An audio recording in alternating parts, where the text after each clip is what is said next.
हिंदी साहित्य क्लास 132 प्रश्न पत्र 1 भाषा खंड हिंदी भाषा और नागरी लिपि का इतिहास।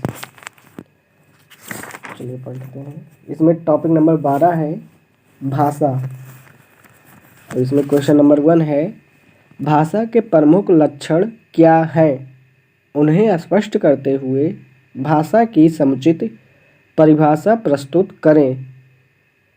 दूसरा प्रश्न है 1 स्टार, इसमें 1 स्टार है। फिर से पढ़ देता हूँ ये प्रश्न। पहला वाला, भाषा के प्रमुख लक्षण क्या हैं, उन्हें स्पष्ट करते हुए भाषा की समुचित परिभाषा प्रस्तुत करें। 1 स्टार।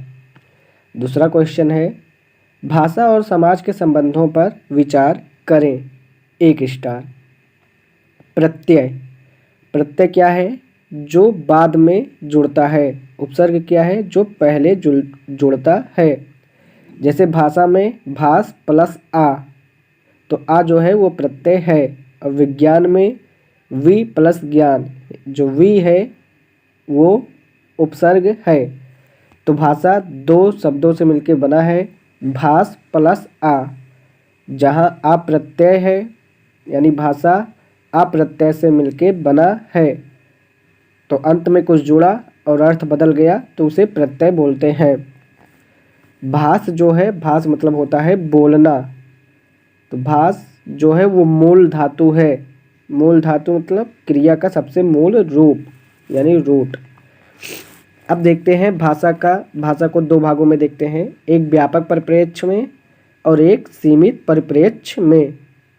व्यापक परिप्रेक्ष्य में बात करें तो संवाद या संप्रेषण का कोई भी माध्यम भाषा है। जैसे हिंदी या अंग्रेजी, पशु पक्षियों की भाषा, संकेतों की भाषा, हरकतों की भाषा, गैर मानवीय संकेतों की भाषा। और अगर वही सीमित परिप्रेक्ष्य में भाषा की बात करें तो मानव के द्वारा की गई भाषा और उच्चारण अवयवों से उच्चरित, उसे भी भाषा बोलते हैं। भाषा के लक्षण की बात करें तो भाषा का पहला लक्षण है भाषा यादृच्छिक ध्वनि प्रतीकों की व्यवस्था है। भाषा यादृच्छिक ध्वनि प्रतीकों की व्यवस्था है।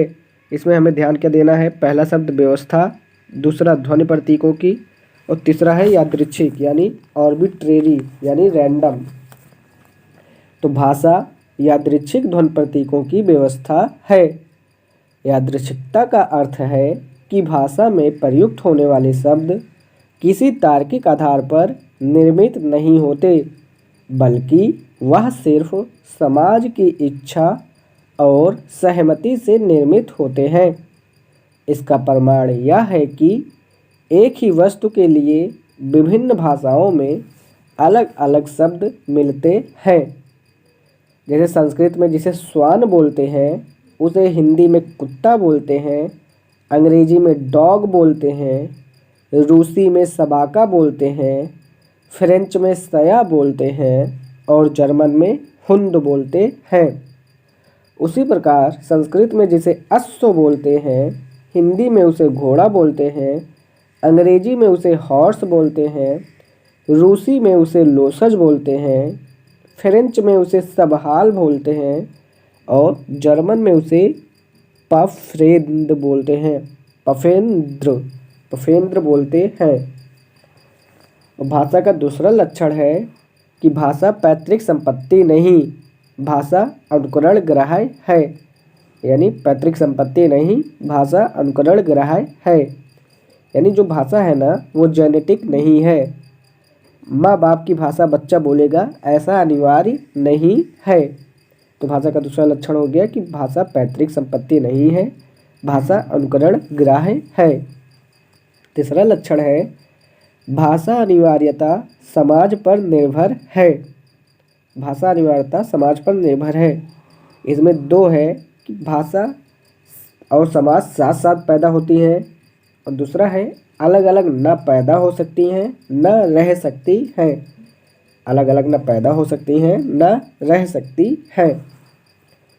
चौथा लक्षण है भाषा का, यानी तीसरा लक्षण क्या हुआ? भाषा अनिवार्यता समाज पर निर्भर है। चौथा लक्षण है सृजनात्मकता या उत्पादकता, मतलब भाषा में सृजनात्मकता या उत्पादकता होती है।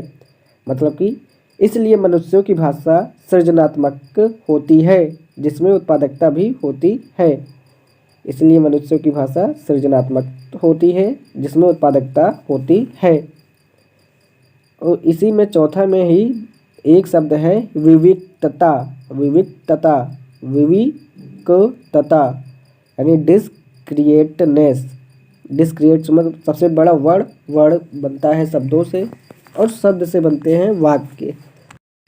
तो विविक्तता यानी डिस्क्रिएटनेस का मतलब होता है उन चीज़ों से बने होना जिन्हें मल्टीपल यूज किया जा सकता है।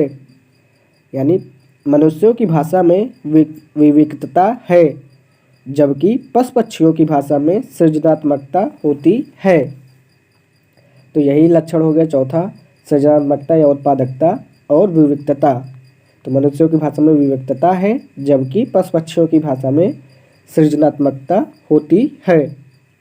पांचवा लक्षण है भाषा परिवर्तनशील है। भाषा परिवर्तनशील है, इसका मतलब है कि भाषा स्थिर नहीं है और ये स्थान और समय के अनुसार बदलती रहती है। जैसे स्थान के आधार पर जब बदलती है तो कबीरदास जी ने कहा है 4 कोस पे बदले पानी 8 कोस पे बानी। और जब समय के स्थान पर बदलता है तो भाषा कठिन से आसान की ओर बढ़ेगी। सामान्य स्थिति में क्या होता है, भाषा कठिन से आसान की ओर बढ़ेगी। जैसे एग्जाम्पल के लिए बात करें तो संस्कृत से हिंदी तक की यात्रा। तो इस प्रकार लेक्चर 132 यहीं पे समाप्त होता है।